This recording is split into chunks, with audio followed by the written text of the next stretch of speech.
my name is Konstantin Root. If I need a microphone, tell me, but I think it will be loud enough. So today we will talk about running, and basic agenda is that I will talk with you about how to start running. We'll cover some myths, and then we talk about data science that could be applied to data to running, and what's actually happening there. If you have any questions, then please remember them and ask at the end, because I will cover different topics, and probably something that you want to know will be already covered later. But if not, then remember your question and ask at the end. So about me, I'm Director of Engineering in Malwarebytes. We do security protection like antivirus, anti-rootkit, anti-ransomware protection. And I started running exactly 5 years ago, when I was already like pretty old, 33 years old. And I'm mostly focused on running marathons and half marathons. So why I started running? For me, the biggest motivation was to, first of all, stay fit.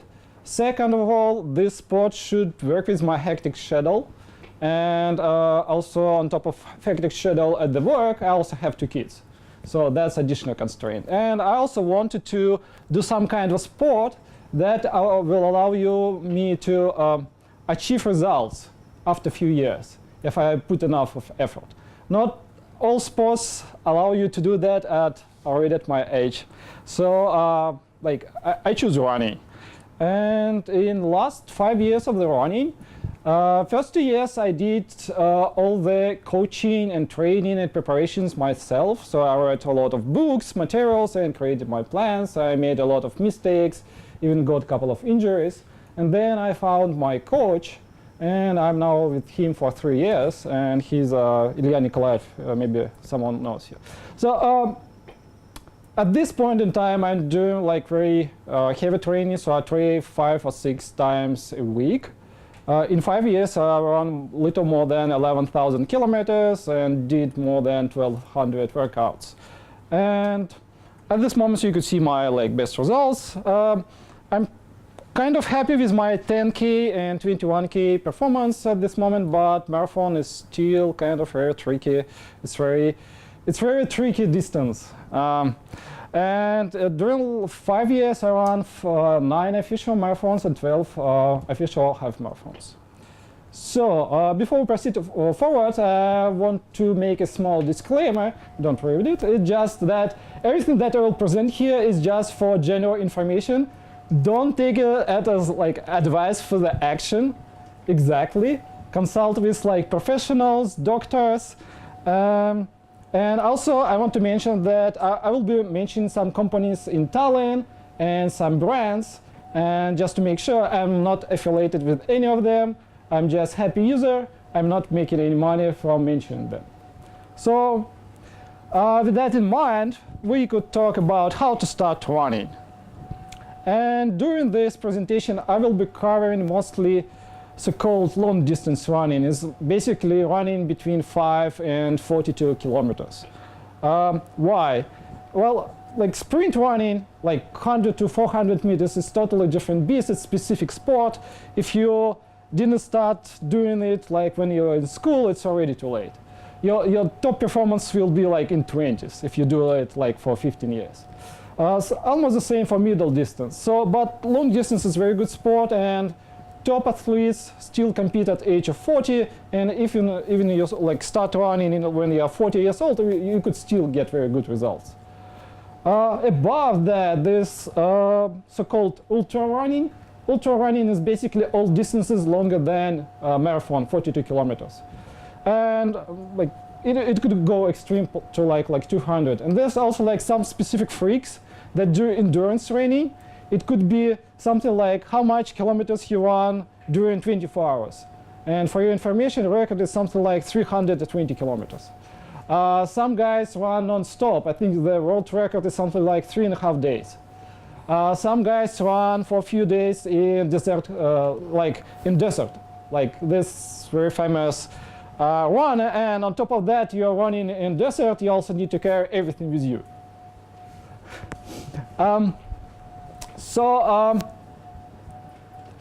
first of all, you need to understand what is your goal if you want to start running. Do you want to lose weight before summertime? Probably too late. Maybe you just want to stay fit, or maybe you also want to achieve some results. Well, first of all, you need to set up like goals and be realistic and honest that running is no different from other sports. There's no shortcuts. You need to like invest a lot. If you train hard every week, like in 5 to 7 years, you could like get your optimal performance. But if you're not, and for example, you're a person who is doing a lot of office work, you don't do any kind of sport, and you want to start running, just be realistic and set up something that you could achieve, for example, in 3 months, and that could be something like just finish running 10 kilometers. Or maybe if you want to finish half marathon, probably 6 months is a realistic goal. Marathon is 1 year. This is kind of guidelines. If you want to do it faster, it's possible. You just need to be prepared to, first of all, get a coach, and second of all, you need to train at least 4 times a week. When I start running, I finished my first marathon after 5 months, but I was training for like 4 or 5 times a week for that. And like looking back, it was still too early. I almost got injured during the marathon, so I will not recommend like doing it too fast. And as I mentioned already, and I will mention that also a couple of times during the presentation, that if your goal is not just to stay fit, but achieve some results, get a coach. Preferably right away.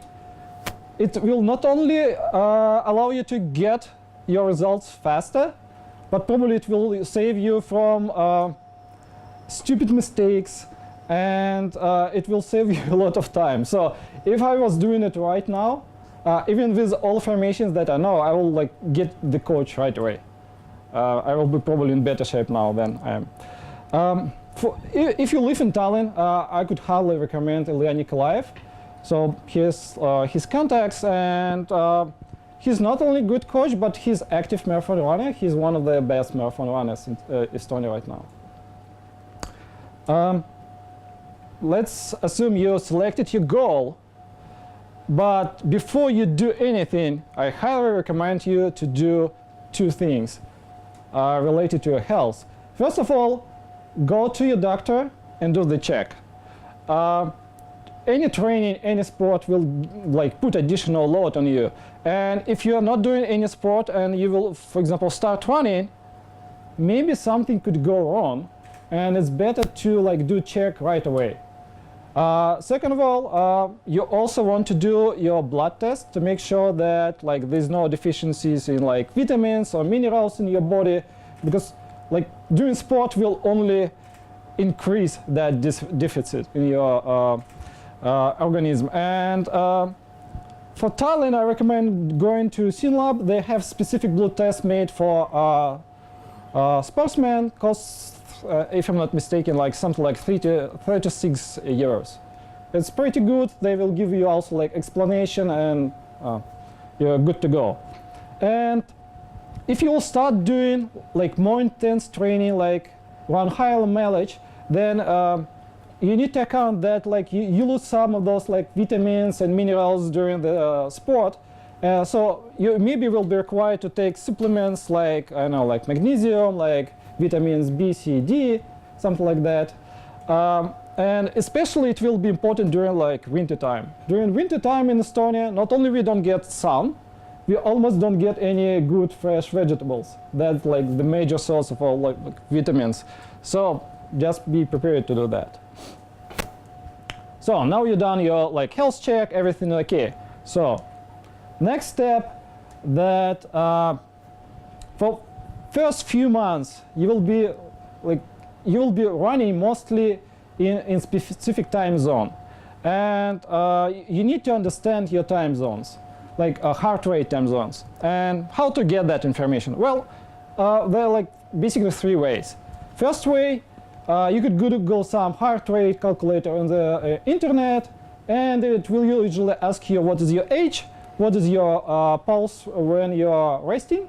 Basically, you are sitting, not doing anything. For normal person, it should be around like 60. And your maximum heart rate, that's more tricky to get. Like one of the ways to get that is to run some very intense workout, something like run to the hill, go down, run to the hill, do it a couple of times until you can do anything. Probably at some point of time you'll get your maximum heart rate. And if you enter that information in those calculators, it will give you like information, what are your 5 different heart rate zones. But the thing is, it's working for average person, and there could be very big error in those calculations.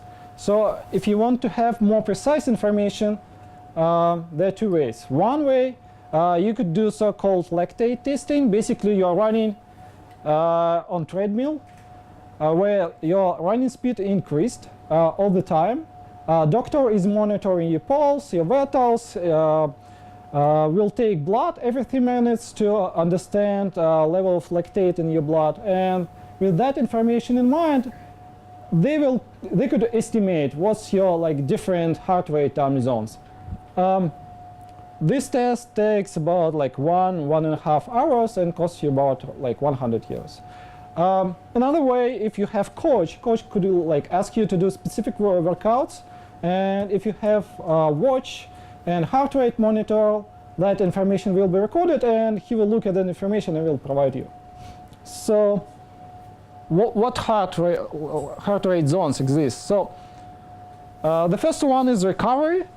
It's basically the time zone when you're running very slow and just to do like very easy workout. The second one is to build more like endurance, and here you see like percentage of your maximum heart rate. Next one is like aerobic fitness. Anaerobic is the zone when your body will produce lactate. It's a specific instance in the body that will accumulate.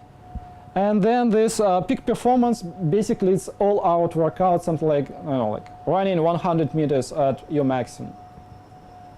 So why this important? Like when you will start running, you will be mostly running in zone 1. Like almost all your runs will be there. After some time, maybe you'll start doing something like in zone 2, zone 3, but in the beginning you need to know your zone 1. If you don't know, look up at a calculator, and it probably suggests you that if your maximum heart rate is 190 and resting 60, so your recovery zone will be something like up to 130. So you have first part of the information. Now you need to decide where you could run. And here we have basically 5 options. So you could run outdoors, either it's like on pedestrian roads, or you do trail running in the parks or in the forest. You could do running on athletic arenas, like indoor, outdoor, or you could be running on treadmill. So the first choice, running outdoors on pedestrian roads, I would say the best option. You usually have straight roads, not like almost no obstacles. It's very safe. You don't need to pay attention to your like road all the time, but you need to be aware of your surroundings, and especially cyclists. You don't want to run into cyclists. It's very painful experience doing that. And also, like, you need to look for some natural problems during the road. The second one is athletic arenas, and they could be like outside arenas like this one, or it could be inside ones. In Tallinn we have a lot of them, so we have 3 inside athletic arenas. One is in the center of city, Kalev, then one is Lasnamäe and Nõmme. Very good ones. We all have also like a lot of outside tracks. Usually they are near the schools, or maybe like some public ones like Kalev one. So the big benefit of those areas is that the surface is very soft. It's special rubber, so you could run a lot on it, and it will reduce the stress on your legs and your body. The cons are that like it could get boring. Imagine that inside arena usually has the ring that is 200 meters long, and you need to run 20 kilometers. So you need to run 100 laps. Again, for some people it's okay. For some people it could be like very boring. And I also one thing to look at is that when you will be running on the loop, you'll be always running and doing the turns in the same direction. So it will put a lot of like more stress on one leg than another. So you need to change direction at least like every 30 minutes. In Estonia, it could, like inside arenas, especially wintertime, it could get very crowded on reg days.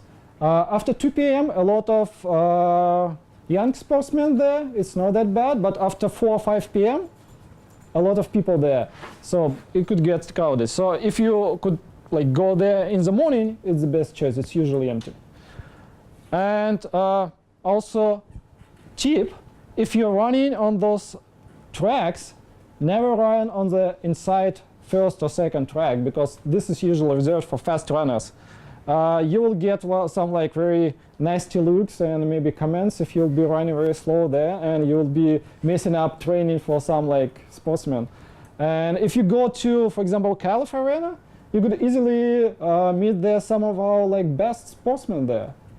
You will probably not meet Rasmus Maggi there, but Counter, no problem. He trains there all the time. So third option is treadmill. It's not bad. I would say it's like even good for your legs. It creates the less amount of the stress. You also have the benefit that you could easily control the speed, so you will not run faster than you're supposed to. The downside that when you'll start running, you'll consume a lot of oxygen. So if you don't have good ventilation, it will be harder to run. So for example, I run at home, and when I run, I have windows open in that room, even at winter.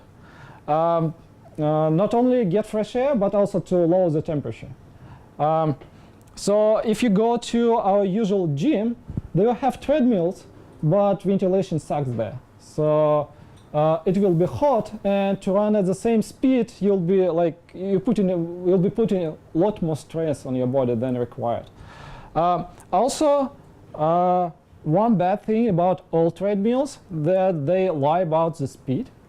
So if you select, for example, speed as 6 kilometers, or like 6 minutes per kilometer, actually you don't know what the speed will be. Like good ones will give you error of like 5 to 10%, bad ones 20%, and you could do some calibration of the treadmill, but it's very tricky. It's kind of like blackout. You need to have high-speed camera to do that, because basically treadmill is just motor and the belt, and they're connected. The problem with treadmill is that when you're running and put your feet on the belt, you're creating pressure, and then motor will be running with different speed than usually. So to get to speed, it's very complicated. Just keep in mind that like, if you're running by heart rate, you'll be okay. If you want to run a specific pace, forget about treadmill. But one big benefit, especially in wintertime, is that you could do running and, for example, watch your favorite TV show or maybe like a favorite sport and do 2 activities at once.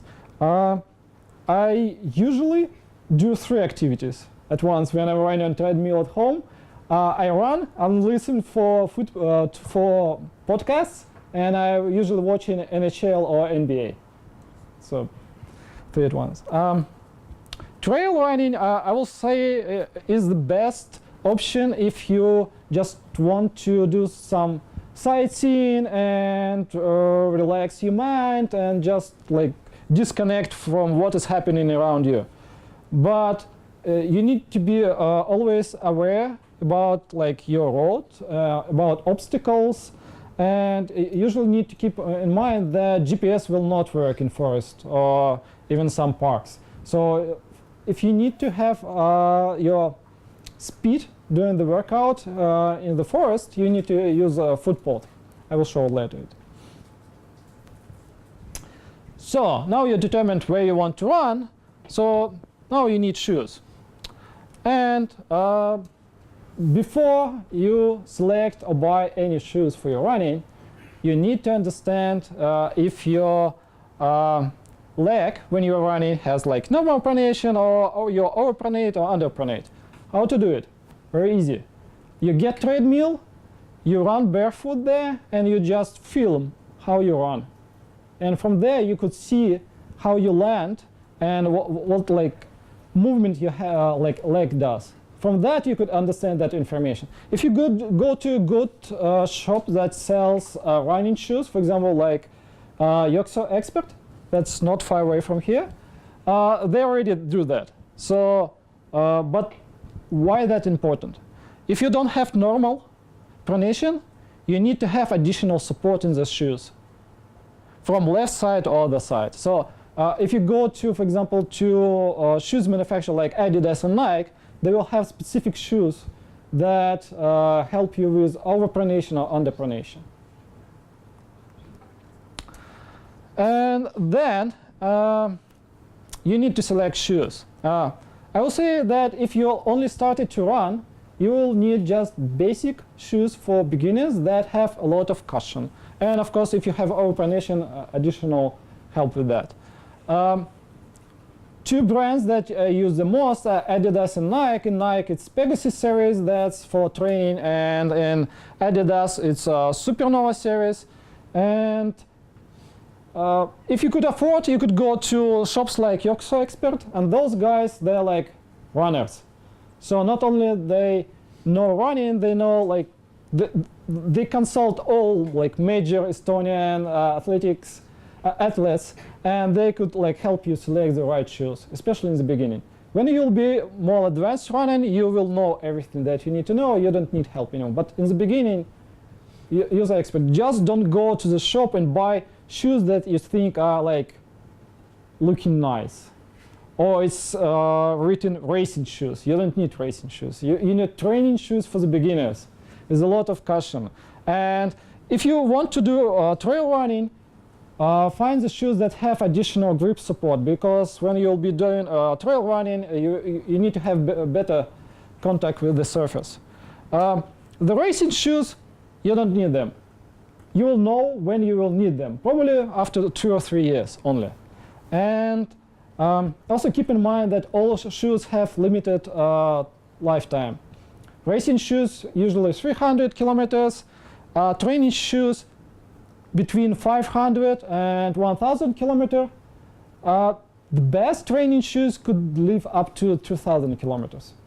After that point, even though they could look okay, the cushioning material could be already dead. So they will be not providing necessary support for running. And to give you an idea, this is, for example, Adidas running shoes, Glide 8. I highly recommend it. It has, as you see, like a lot of cushion. These shoes actually have on them 2000 kilometers. They look very good. Next one is already Adidas Adios 3. These shoes, if you compare it to this one, have a lot of less cushioning, and these are shoes for professional running in marathon. Don't buy them. Like, if you don't need them. I'm just showing you that so you could see the difference. And the next one is shoes that have even less cushioning. This is also racing shoes, but for shorter distance, like 5 or 10 kilometers. This is shoes from Nike. It's also racing shoes. More cushioning, but still it's like very specific and done for racing. Enough cushioning, but they will, I know, maybe only 200 or 300 kilometers. After that, they will probably die, and not because of the cushioning material, but they will be like die here. It's very common. Even some like racing shoes live only like 100 kilometers. So, you have shoes. Now you need to have clothes for your running, and like nowadays, you have very good selection of the clothes, even in Estonia. Just use layering approach. So in winter time, it's usually you will have your shirt, and maybe you have something like on top of that shirt that will warm you up. You'll have your gloves, or maybe you'll have some specific hat. When it's hot, there's not much you could do. The minimum version that you could do as man is shorts. That's it. And why it's important that every person has specific tolerance for cold and hot weather, and you need to pick your clothes according to that. And sadly, you couldn't train, for example, for hot weather. There's some specific training that maybe give you a little additional tolerance for hot weather, but not much. So you need to know what weather works best for you. And this is especially important when you will be selecting, for example, races where you want to run. Because for one person, ideal conditions could be something like +5 degrees. For another person, it could be like +15. And also, I want to mention that in the winter time, if it's colder than 10 degrees, don't go running outside. It could be done easily, but it could have some negative effects on your organism. And the same during the hot weather. Well, in Estonia, sometimes we have that kind of weather during the summertime, that you have sun, maybe more than 20 degrees. So during those times, please don't run during like lunchtime. Like I see a lot of people running 12 o'clock, 1 o'clock, 2 o'clock when the sun is the hottest. Don't do that. Run in the mornings or in the evenings. You don't want to put additional pressure on your body. It's not necessary. So we have shoes, clothes. Now, what items you need for running? Well, not much. I will say that you need a watch, for sure, to record your, first of all, view your information about heart rate and speed during workout, and also record this information. But on top of that, I will say I highly recommend something like Body Glide. This is stick that allows you to stop blisters. And believe me, when you will start running, you could get them very easily. Something like that will allow you to avoid that problem. And also during hot weather, maybe sometimes in our Estonian summer, or if you're running more than 30 minutes, you need to drink water. If you the easy solution, you go running, you get a bottle, put it somewhere, and you do some loop that you run over that place and just drink the water. If that's not possible, there are different options, some small bottles, there are some belts that you could get, but drinking water is important. The more advanced runner you are, the less amount of water you need, but in the beginning, it's very important. After that, I will say that some optional devices is heart rate monitor. Usually it comes in form of this belt that you strap on your chest under your shirt, and it will get information about your heart rate.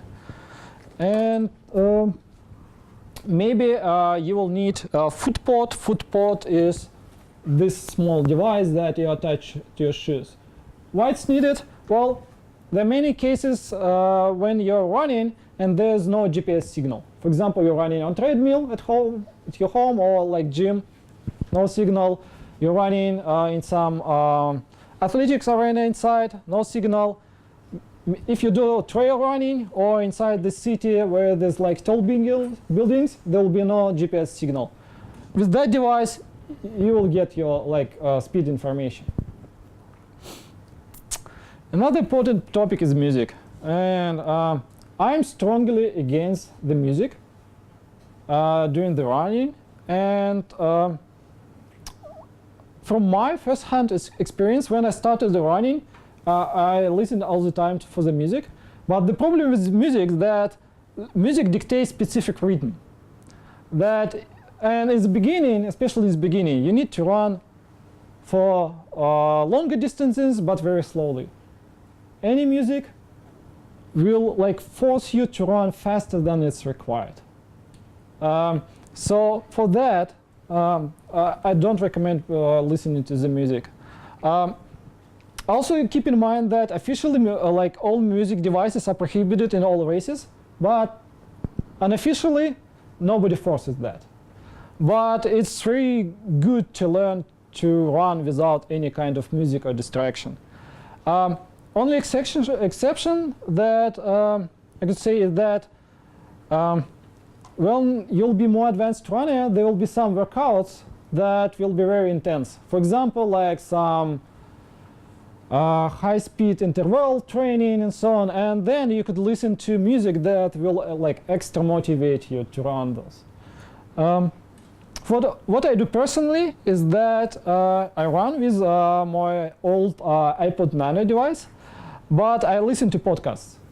So this way I'm running, and at the same time I'm listening to different interesting podcasts, usually IT related, so it's like double benefit for me. So with everything in place, how you could start running? I would say that if you don't do any active sport right now, the best way to start, it will be to start running 2 kilometers at least 2, maybe 3 times a week, and at very slow like heart rate. That will translate to something like 8 minutes per kilometer. It's not very fast, but the thing with running is that you need to build up your endurance. And to do that, you just need to run. The more you run, the better your body becomes at running. And when you're okay with this, running like 2 times per week, 2 kilometers, you could slowly increase your weekly mileage. But I don't recommend that you increase it more than like 10% per week. So you need to adapt very slowly to new challenges for your body. And again, if you're doing the running for fitness or to lose weight, you don't need much. But if you have some like specific goal in mind to run specific distance or run specific distance in specific time, then again I recommend that you get a coach. Otherwise, it could be very difficult to achieve that goal without problems. And running is not only running. I really recommend that before you actually start running, you will start doing physical exercises. And why it's important? Well, when you're running, you're using a lot of different muscles in your body. And majority of those muscles, if you're not doing any kind of sport and only doing like office work and maybe some working, they are not active right now. And you need to build up your support muscles and core muscles, so you will be better at running, but also that you don't get any kind of injury. And one thing that I recommend that if you Google American coach Jay Johnson, he has free videos and write-up for exercises before and after run, and they work. I'm using them for 5 years, and like it's very good. Like if you do only them, it will be already enough. And the last topic is that you need to run properly. It's a very huge topic. If you will become interested in running, Google it, proper running technique or form, and you will see videos, articles that will show you and why it's important. I didn't do that in the beginning, and I did some stupid mistakes. I almost got injured because of that. So I tried to write some items that are important, and first of them is just make sure that you're making about 170 and 180 steps per minute when running. Why it's important? It forces you to make shorter steps. Shorter steps result in less amount of stress on your body, especially when you land. You need to land your leg under the center of your body, not in front of you. If you do that, it will create unnecessary stress on your body. You should be like, your body should be relaxed, like shoulders back. You should be like slightly, have slight incline forward. And when you run, don't do something like that. The best option is just you will have 90 degrees here, and the hands go like this. If you look at this, I don't know if it's like visible or not, but this is a very good example of like proper form. This is the best marathon runner in the world right now, Eliud Kipchoge. So you can see like 90 degrees, his body straight line, slightly inclined. His, I think it will be right leg is going to land under the like center of him. So that's what you're like trying to accomplish. And last few advices is that in running, the most first important thing in running is just you need to start running. A lot of people want to start running but don't make the first step. Just start running. Like as I said, maybe you don't have like proper shoes already. Just start running maybe like 1 kilometer per week, once a week. That will be enough. Because in running, persistence is the most important thing that you could have. Also, if you have specific goal, keep in mind that the longer the distance, the higher your weekly mileage should be. So if you want to, for example, run a marathon, that's 42 kilometers. General rule of thumb that you should be running every week at least 40 to 45 kilometers, even slowly, to like finish that distance and don't get any kind of injuries. You could like finish marathon if you run only like 20 kilometers per week. That's not enough, but there's very high chance that you'll get some kind of injury. Also, I did this mistake myself. If you start training by the plan, if you feel sick or bad that specific day, it's okay to don't train that day. Because if you push yourself, the best thing that could happen is that you will have additional fatigue that will build up. The worst thing is that you could get like more sick or you could get injury. And believe me, you don't want to have any kind of injury, because it could take like 1 or 2 months to heal up, and then you'll be starting from scratch, and it will take you like 1 or 2 months again to get into the rhythm. So it's not worth it. And also related to that, you need to sleep well. Everybody has different definition what means like sleep well, but for me it's, for example, 8 hours a day. So when I'm training, I'm trying to get at least 8 hours a day every day. If you don't, if you skip on that, maybe it's okay to skip once or twice, but if you like do it few days in a row, fatigue will build up, and again, nothing good will happen. And as always, like less stress, good nutrition. Last item, training log. I didn't do it in the beginning, and now I'm doing it. And it shouldn't be like anything complicated. It could be something like how much I slept, what was my feeling by the scale, whatever you like, in the morning, how I felt my training was, how hard it was, and like any additional comments. Why that important? Well, if you start running and everything goes right, you could look at your history and understand what you are doing, that like you could continue to improve. But in majority of the cases, you will have the case when something went wrong, like your like results decrease, or you were in very bad shape for that important race or competition that you're planning.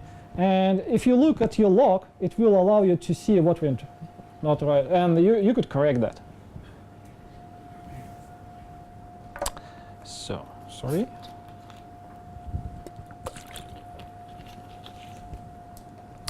So, just to give you a quick idea about like professional runners. So,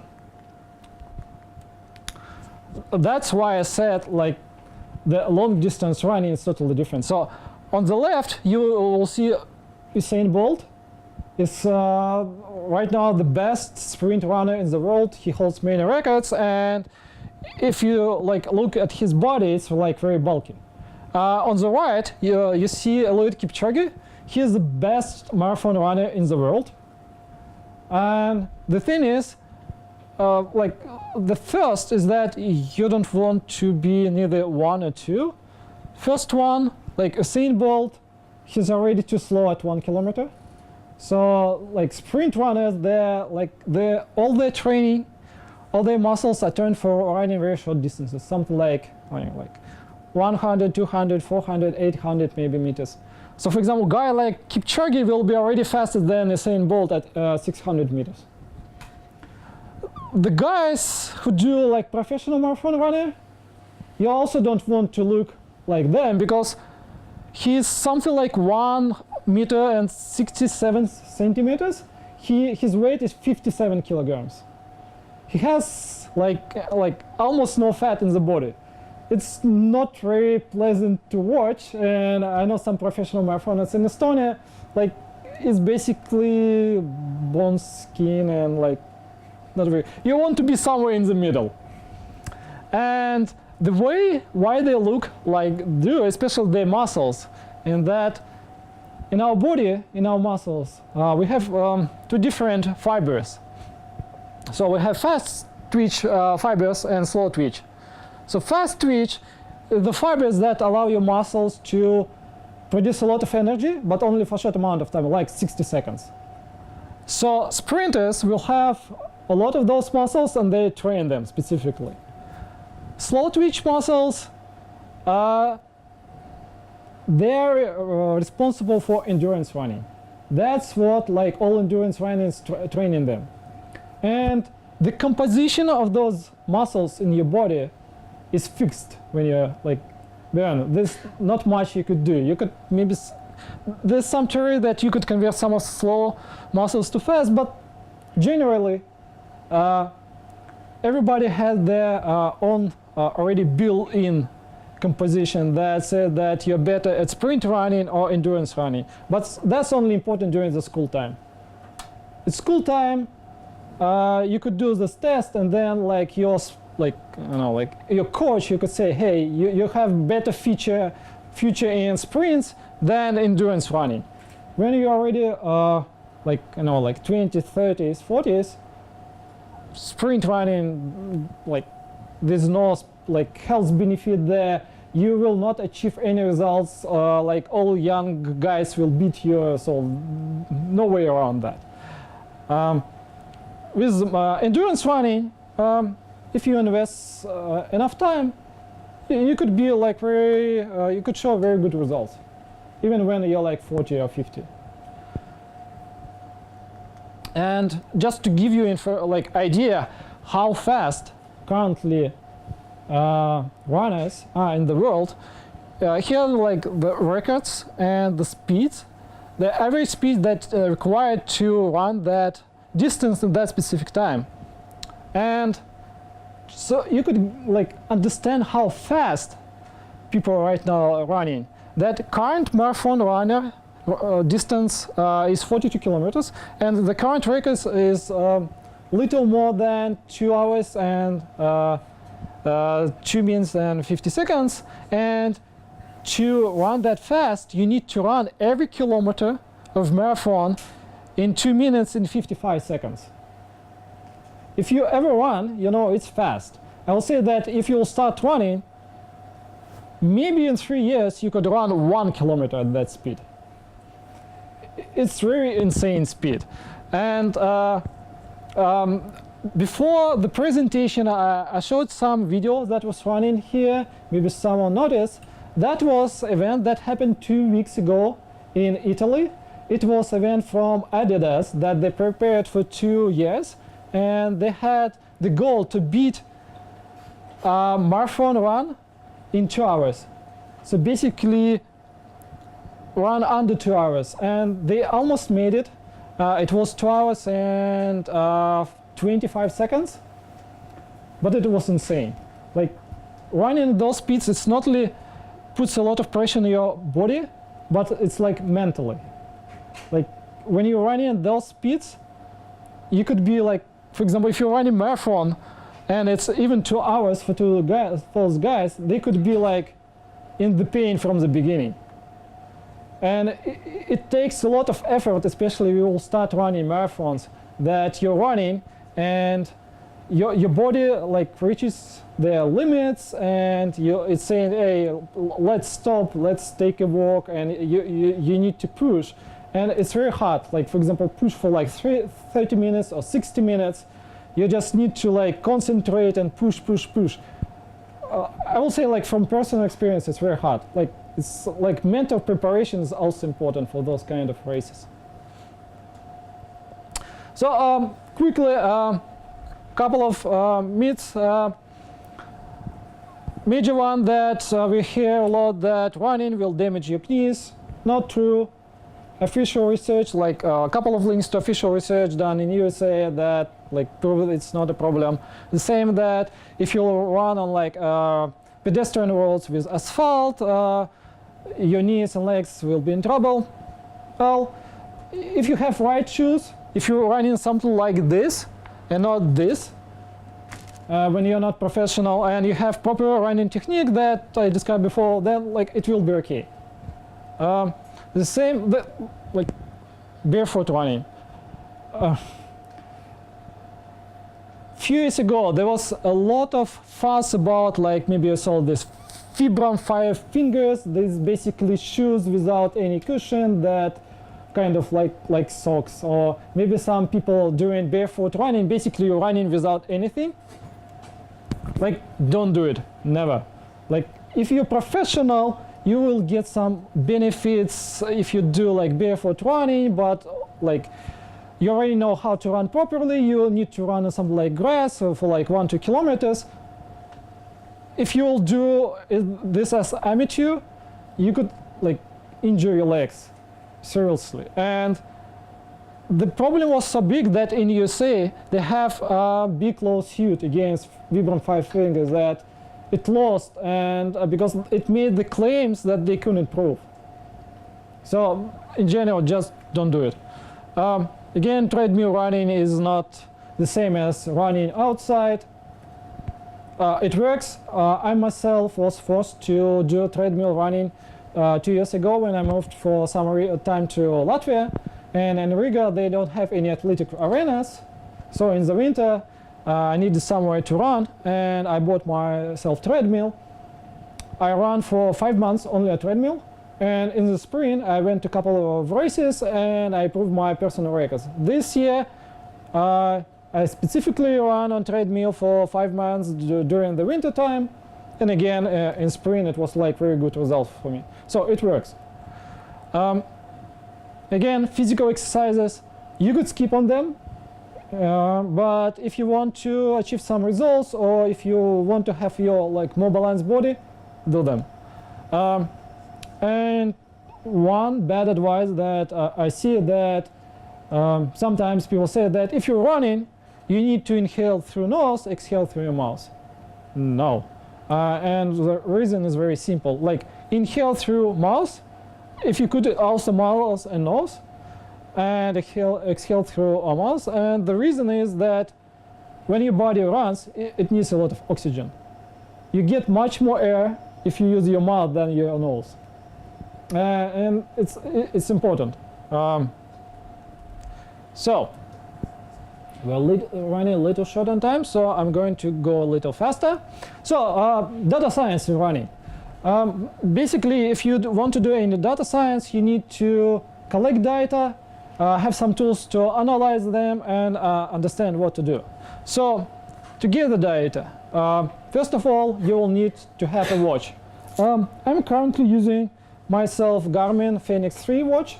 In my opinion, it's the best watch that is right now on the market. If you want to start running, there are very good watches from Garmin that start from something like 150 euros. If for some religious reasons you don't want to buy Garmin products, use Suunto. Everything else is crap. It's not worth the money. Please don't buy these ones. It will cost you more than those watches, and they're totally crap. So, like, maybe as fashion item, maybe, but as like sport watch, nothing good comes of them.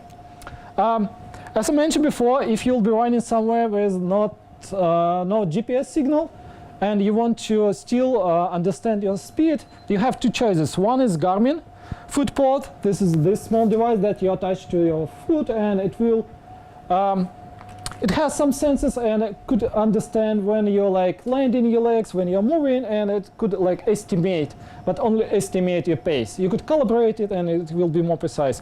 This device costs something like 50 euros. Then there's like newcomer to the market. This is Stride. It's the same, you attach it to the shoes, but it has 9 different sensors in it. It could, like, it's basically records how your leg moves in the space, and it could like predict information very very good. Only downside, it costs $200. If you like, you will need to get your heart rate information, and there are like 3 choices for that. First one is just a heart rate belt that you basically put it here, and it will get that information. Costs something like $50. The battery, it uses standard round battery, lasts about 1 to 2 years. Very precise, very reliable. Sometimes it will, like, if it's cold outside and you're like very dry, you need to put a little moisture in the contacts. If it's like very hot, you need to remove the extra sweat from that, but that's it. It works very well. If you're not comfortable wearing the belt, especially women, then you could use devices with, that use optical information. So this is Mio-Link, this is Qt. Both of them work the same way. That here they will have LED light, and then they will have small camera here. So basically what it does is just it puts the light, and then it makes the photo of your skin, and this way it could understand where, like, when the blood is moving inside your body. Both of them like very good, cost about like 100 euros. This one you put it here. This one you put it here. Downsides, yeah. This Garmin watch, does it also have this heart rate sensor? Yeah, I will come to that. That's the third option. So the downside that you need to charge them. Battery usually lasts about 8 to 10 hours. You need to press them very tight to your skin, because if the sun gets there, it will distract the sensor here. Also, all like moisture will affect them heavily. If you have, so you need to remove it. If you have dark skin, sometimes it doesn't work. If you have a lot of hair on your hands, same problem. So I have them, I don't use them anymore. Third option is that you could have the watch that will have the same kind of sensor, but it will be here. So you'll have like heart rate monitor and watch in the same body. I don't recommend that. The price will be about the same as the watch and different sensor, but you couldn't change the, for example, heart rate monitor if you want. Also, your watch should be like pressed very tightly to your wrist. So same limitation, like battery will be also drained. So for me, I recommend this. This is the best option.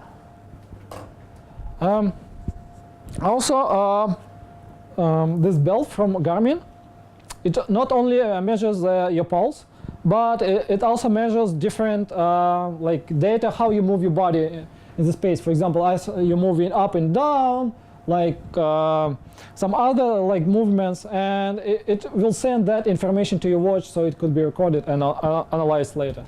It's called running dynamics. Also, this specific device from company Runscribe, it's also attached to your shoe.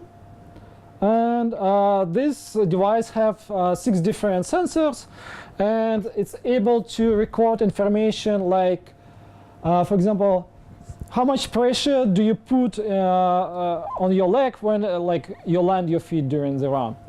If you have 2 of them, you could like see if you have any imbalance when you're running between your right and left legs. Sometimes it happens and it's very bad, so you need to correct that.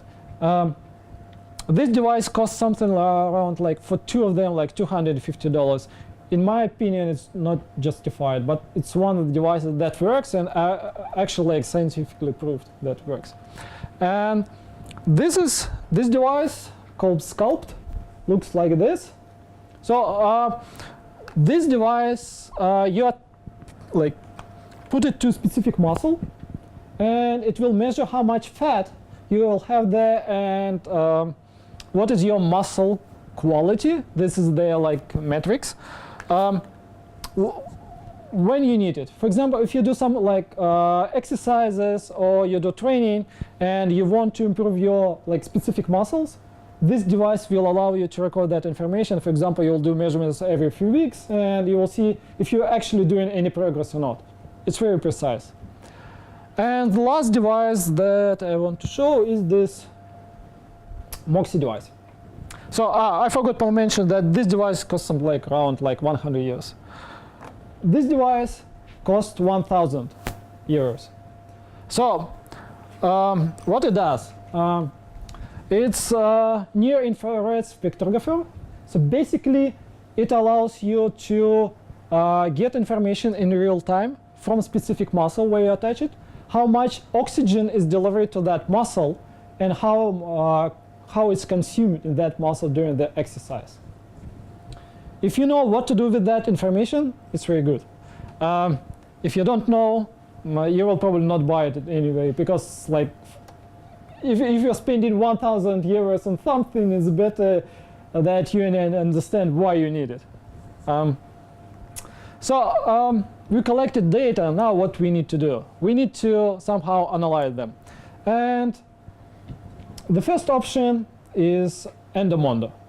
And in my opinion, you will use Endomondo only if you want to socialize with your friends, share some tracks, and maybe you want to brag that, oh, I'm now running 5 kilometers in 25 minutes, and you will collect the likes.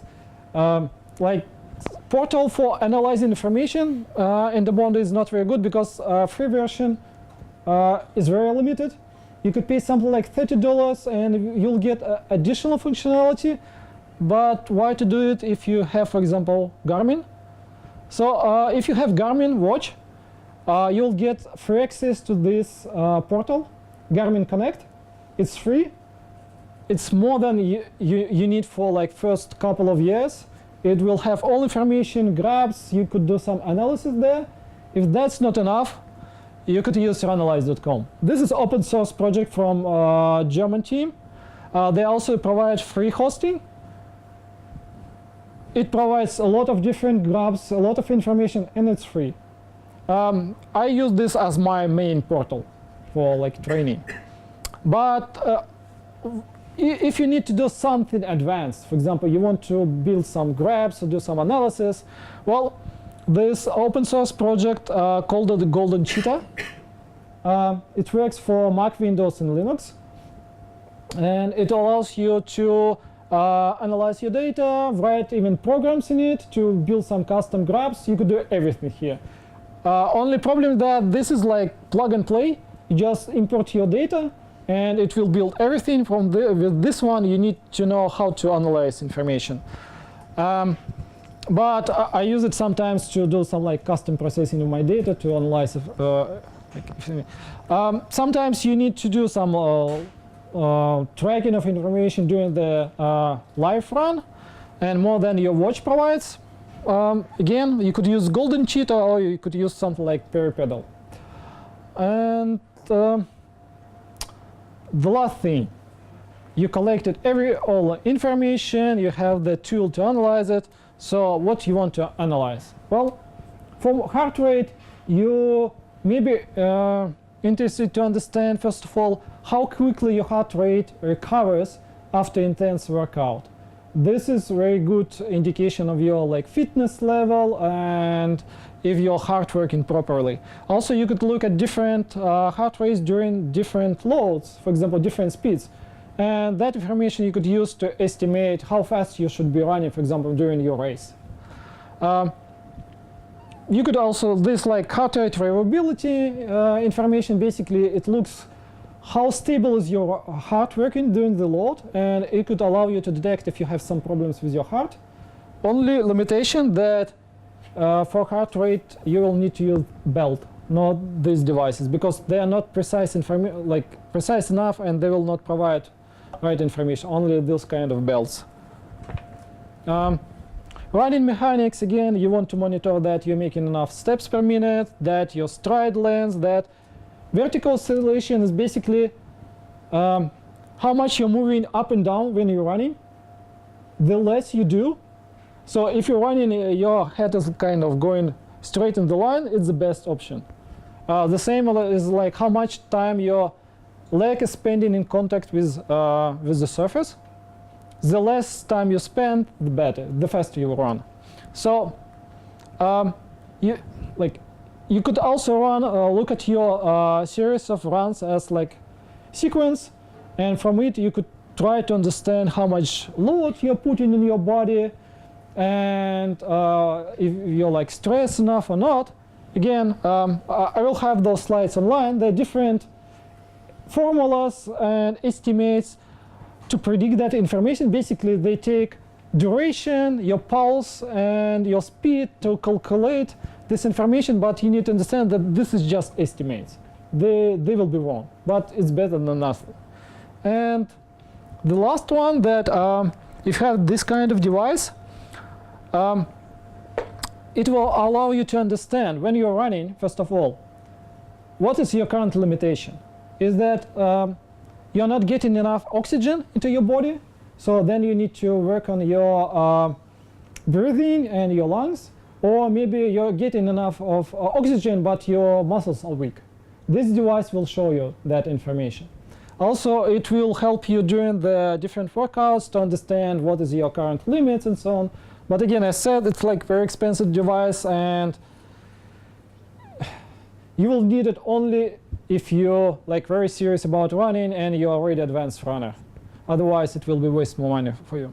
So, understanding the money, and that's the saddest part, that I showed you how to collect the information, how to analyze, but the thing is, still in 2017, there's no service or tool that get all that kind of information together and give you some easy to understand instructions. For example, this is your fitness level.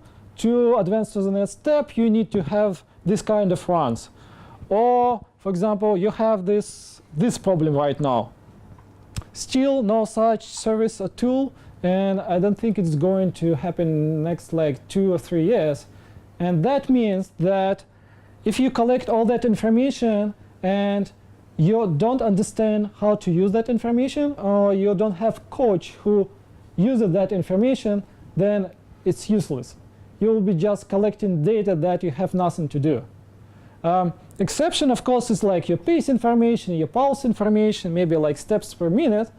That will be good to have to like look back, or even like if you do some races or training and it goes wrong to understand what went wrong. Otherwise, if you buy all those devices and collect that information, you will have nothing to do with that if you don't understand what to do with it.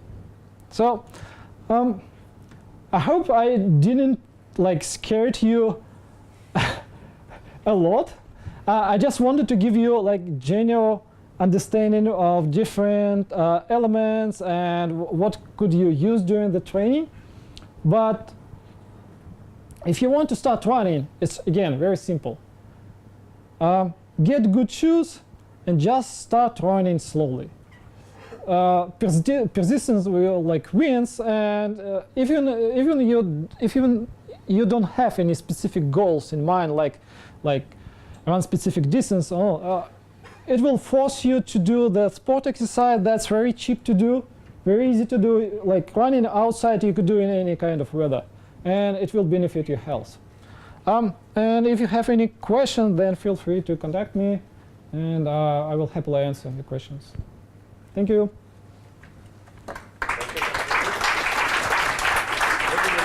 Squeeze in a couple questions, literally two. Yeah. Yeah, I have 5 tips. 2 of them when you want to start running tomorrow. 2 of them if you want to start, if you want to do a marathon, and 1 tip for data science and data analysis. So first tip: if you have a shower at work, just go and run to work. I started running to work since 1st of January. I've lost like 15 kilos. That was like 2 pounds per week at first. I ran 450 kilometers in March. It's 15 kilometers per day. Just run to work 5.5 kilometers there and back, and do some loops after that, maybe, if you want to do. So that's the first tip. Second tip: find some slopes. If you are living near Numma, there's like nice forest trails there. Use these.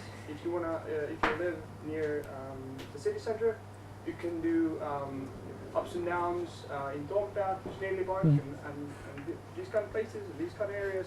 So you can do a really nice 5-kilometer loop there.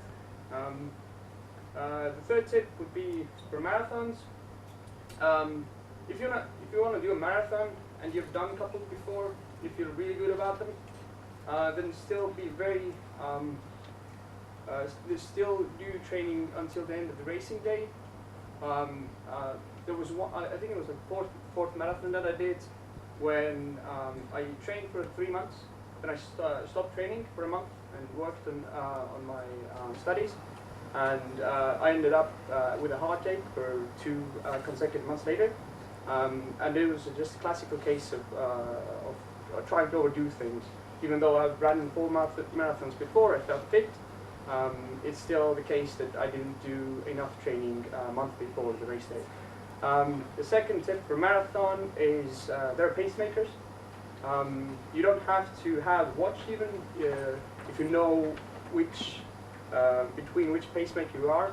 You would understand what your kind of time is, what your current pace is. And the second thing the pacemakers are good at is that if you, let's have a goal for 3:45, then start for first 5 kilometers, start with pacemakers 4:15. For the next 5 kilometers, start pacemakers for 4 hours, and probably half marathon, for half the distance, you might be around the 3:45 pacemakers. Because all my best marathons have been those where I started much slower than I thought that I want to do. And the second tip, and the fifth tip for the data analysis is that I don't have any fancy equipment. I don't have an expensive watch, but I do have an expensive iPhone. So it tracks my steps, it tracks my running distance, I track my weight, I track my swimming exercise and bicycles there. It has a very disgusting XML export, but there's a website. You can go on the website and import that, upload that XML. It gives you a nice CSV. You can use Tableau free software and import that there, and you can have some nice heat maps about your last month, last quarter training, and so on. So, Okay. So let me stop you here and say why you don't need to do all of that. So let's start with iPhone. You don't want to run in the rain with your phone. It's going to die. If you like running and you slip and you fall, you don't want to ruin your phone. And especially, the less you carry with you, the easier to do. Like step counting, all of that, it's not precise. Like the phone, like GPS track that will create, it will be shitty. Like even watches are not that good enough. Like phones are much worse. So regarding your tip about hills running, don't do them. You don't need them. If you have race that has hills, yes, you could like prepare for them. But like in Estonia, for example, all our races like very flat. So there's like if you advance running, you will know when you need to do like hills. If you're not doing that, it's just additional like stress on yourself that you don't need them. So yeah. Don't fight right now. Yeah. I just want to explain. So like the same. It was a subjective and it was a subjective. Yeah. So regarding the export, like universal format for fitness information is .fit file. So all your watches, all your portals work with it. So use it. And like running the marathons and any distances. Yes, it's true that you want to have negative split. That means that your like second half is usually faster than the first half, but it's not that much. The pacemakers, it's really big pain. First of all, they're usually spaced by like 15 minutes, and they go usually to something like 3 hours. If you want to run faster, you don't have them. But so if your goal is like, for example, you want to run 3:40, there will be pacemakers for 3:30 and 3:45. You'll be somewhere in between them, and believe me, like in the second part of the distance, the difference between them will be so big that you will not see them if you're running at your pace. But the main problem with pacemakers that is just runners. Some of them are good at that, some of them suck. So like it's not unusual that someone who will be pacemaking for 3:30, he'll run in like 3:28 and maybe 3:35. And that will be the big difference. So also like good pacemakers, they will know that, for example, this course that he'll be running during competition, like first part is hilly, but second half will be more flat. So it will have different speed to accommodate for that. So it's tricky. So, but again, if you want to run slow and your goal just to finish, and you find some pacemaker that's like very slow and it's okay to you, like sticking with someone is always better than running alone. Believe me, like especially in marathon. If you're running slow and you need to run for like 4 hours or maybe in the beginning even 5 hours, it's much easier to run with someone and just follow, especially during the last 10 kilometers when it's very hard for you, just to stick to someone than just to push yourself alone. Sorry. Okay, and the last question. Yeah. Yes. How much salary should be in order to allow yourself to sleep 8 hours and do session trainings every day? It's not much, it's just your priorities. Like I know many people who go to work and then go to home, and what they do, they all like turn on TV and spend like 4 hours watching some news or whatever. Like you don't need much training. Like all the training that takes about like 1 hour, maybe 1.5 hours a day. So it's not that much. No. No? No. I said 4 times a week. Like. No, I mean a day. 1 hour or 2. Yeah, per each training, yeah, of course. Like if you will be doing 4 hours, like training, you should like not have a work. Like, or you need it to be like professionals, like professional runners. those guys train twice a day, in the morning, in the evening. And in the middle of the day, they also take a nap, usually like 1 or 2 hours. So, but it's only like professional runners, and even in Estonia, we have some runners, professionals, who work. And those guys manage to work full day and still do trainings. But again, it's about priorities. Great. Yeah. Thank you, Konstantin, Thank you. for the great introduction.